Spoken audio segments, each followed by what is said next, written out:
Welcome to Raising Deaf Kids. I know that if you're newer to hearing loss, you're most likely seeing multiple therapists or interventionists during the week. But this takes up a large part of your schedule each week, just getting therapies for your child. And every specialist wants you to take advantage of their services. So, how do you balance it all in your week? Well, today we're going to talk about how to balance multiple therapy sessions with your child without going crazy. So let's go ahead and dig right in. Hey, Mama. Welcome to Raising Deaf Kids. Do you want more ease in your daily life? Do you want to help your child learn language faster but have no idea where to start? Do you find yourself searching for how to learn sign language and best ways to practice speech goals? Hey, I'm Alaine. I'm a mom of 3 littles, 2 of whom are deaf.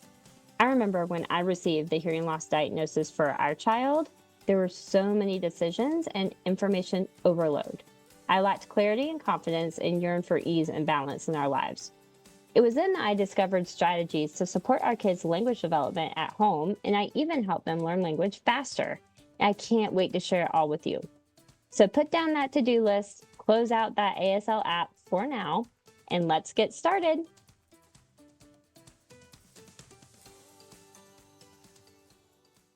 Therapy appointments. Man, at the beginning of hearing loss, especially, there are so many appointments. I remember when I had both of my kids who had hearing loss, and they were 4 and 2, or 2 and a baby. So my kids are 2.5 years apart, and they both had the same type of hearing loss. And I remember there were like 3 to 4 years in there that we had 2 speech therapy sessions per week, sometimes 3, because one of my kids would do 2 per week.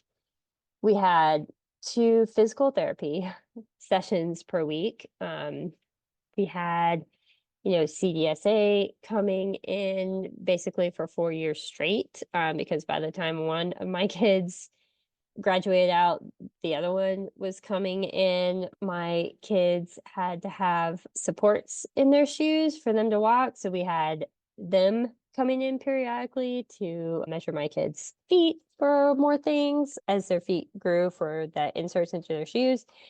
So they were coming periodically. I had OT practice for one of my kids, with feeding therapy for one of my kids at one point. And all of these were a combination of going to the clinic and people coming to us. And it was like a time scheduling nightmare at one point. And as I had the second child who needed all these things too, the appointments just kept piling on. And I had to learn how to navigate it without taking over our entire day. So I kind of accepted at one point that during the early years, like right now in that season, therapies were going to be kind of our activities for the day, and they kind of were. But at the same time, I was very adamant that therapies were not going to take over our entire day, and that my kids needed time to run and play and be a kid and not just be in therapy after therapy. So I had to learn to balance it all. And today I'm going to share with you some steps that I took to balancing all of that out for my family, and give you some tips about how you might be able to balance out multiple therapies during the week with your family. So the first point, number 1, that I can give you: try to schedule therapy appointments in the morning or at the same time each day if you have multiple days of therapies. So really the goal here is to try to get the therapy appointments at the same time of the day, like consistently each day as much as you can. Why do you want to do this? Because you can build a schedule and a routine around this. It's a lot more hectic when you have this therapy in the morning, this day, this therapy in the afternoon, this day, this therapy in the evening, and then the morning again. It gets to be too much. So I always tried to build our schedule, our therapy schedule, as much as possible around the morning. So most younger kids are better at therapy and stuff in the morning, and older kids can do the afternoon. If you have younger kids like I did, the mornings are probably like prime time, like before nap time and before lunchtime. So what I want you to do is I want you to talk to your therapist, talk to your interventionist, especially the people that come to your house, and tell them that you have a young child and the best time for your child is in the morning. Okay, so you're going to have to advocate a little bit for yourself and for your kid, and usually therapists and interventionists can work around your schedule, and they try to work around the schedule of the parents as much as possible. So that's one of my big recommendations that is going to change this for you, is to try to build that schedule or routine. Or if you guys are an afternoon family, try to get them all in the afternoon, but try to, whatever you choose and whatever is best for your child, build the schedule so that you have therapy appointments kind of like consistently at the same time each day. And then you can build the rest of your schedule and routine around that each day. And your routine schedule isn't changing every day. So that's the big problem, is if you have literally a different schedule every day of the week. That's a no bueno. So that's why we want to try to be as consistent as possible in our scheduling. Which brings me to point number 2. Try to schedule only one therapy per day. There are pros and cons to this. So my reasoning behind this is because kids do best in one therapy session per day, because it takes a lot of concentration from your kids. They're actually working really hard during the speech therapy. They're concentrating really hard. And asking kids to do that multiple times a day is really hard on them. And what usually ends up happening is the first therapy session does really great, and the second or like even third during the day, you don't get as great results. You're actually going to get better results for your child per therapy session if you can schedule one session per day. Now, the con about this is it's going to cut into your schedule a little bit more. I realize it's going to require you to go to appointments like multiple days of the week, but the appointments and therapies that you do go to are going to better serve your child and get your child to learn faster if you just do one per day. So if you have to schedule more than one per day, like if you have to have 2 therapy appointments in one day, I would schedule one in the morning, like before nap time, before lunchtime, and I would schedule one in the afternoon, like right after nap time. So those are the 2 times that your kids are the freshest, and those are far enough apart that they'll be able to like concentrate and get good outcomes like for each time. But as much as you can, I would schedule like one thing per day, and then that leaves your child plenty of time for the rest of the day to have fun and be a kid, because we want the therapies to help our kids, but we don't want the therapies to take over our kids' lives. And it's very easy for this to like kind of creep into our life and for this to be the only thing that we do. And that's not what we want. We want this to actually be a very small part of our life and to the majority of our kids' lives to be playing and being a regular kid. Which brings me to point number 3. At the 3 to 6 month mark of your therapies, assess what therapies you need to keep right now and what you can, maybe work on at home on your own, what you feel comfortable working on your own, or therapies that you just don't think are benefiting your child right now. So I want you to be discerning basically about what therapies your child really needs right now, because it's a lot on you and it's a lot on your child. And because every specialist is going to tell you that you have to have their therapy right now. Okay. And that may or may not be true for your child. In our case, our kids did need those therapies. And so we did have to do it. We felt strongly that, we needed those therapies to be able to support our kids in the best way you can. But your child may be different. Your child may really need speech therapy, but may not need some other interventions. And it's okay to say, we don't need that right now.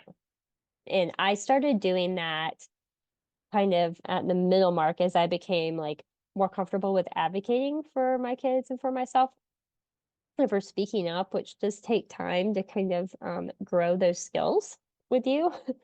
I was able to start saying, and I did actually stop some therapies with our kids for the time being and just said, I don't think we need to do this right now. This therapy is redundant with this therapy. You're doing the same thing in each therapy session. So we don't need to do this 2 times a week. This is kind of into our schedule. And I always led with, if we need the help, we'll come back to you. We'll come back and ask you. But right now, this is not help that we need.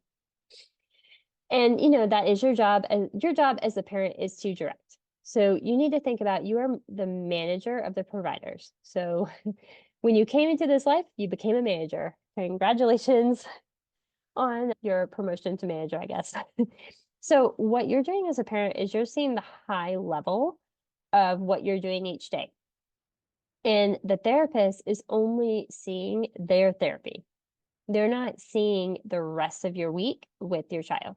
And you're the only one that is seeing that. And you're the only one who is going to each therapy session with your child and seeing what they're doing in each therapy session. So that is why you are the manager and you manage your therapist and providers for your child. So you get to decide what is working, what is not, or what is something that we really need for your child, and what is something that maybe you could wait on if it's cutting too much into your schedule. So those are my 3 tips. And I know that managing and scheduling all the therapy appointments is a job in and of itself. I know that you feel like people are coming in and out of your house all day long. And I just want you to know that this is a season and it won't be like this forever. My kids are now 8 and 5, and we have like 0 therapists because it's all done at school. But at the beginning, when my kids were ages 0 to 4, all we did was therapy, and it was super overwhelming. And I also want to encourage you that the professionals are truly trying to help you and your family. And also it can be overwhelming for your family. So I just want to validate those feelings for you as well. And I hope this episode today made you think a little bit about how you can better schedule out all the therapies in your day, or maybe even think about if every therapy and intervention is right for your child. And so I hope this episode today started giving you ideas about how you can kind of reschedule things in your own life. And I know as parents, we want the absolute best for our kids. And unfortunately, kids and hearing loss do not come with a handbook. Now, I want you to know that simply by being here and listening, you're doing a great job as a mom. And I am so proud of your efforts. And I'm so glad to see you here. And I will see you next week on the podcast. I hope you have a great weekend. And friends, real quick, I want to hear from you. I have a really fun way for you to get a quick 1-minute coaching quickie, as I like to call it.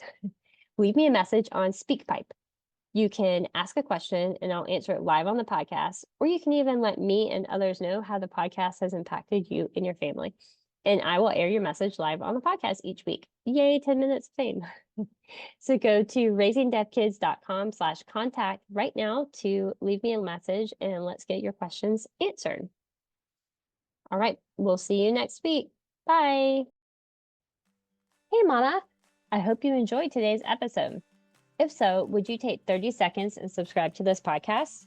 I never want you to miss an episode and to be without valuable information to help you and your family. Also, please leave a quick written review for the show on Apple Podcasts. It lights me up to know this podcast is helping you. Now go check off the rest of your to-dos so you can love on your family today. And I'll meet you here every Tuesday and Thursday for podcast episodes to support your whole family in language learning. Ciao, Mama!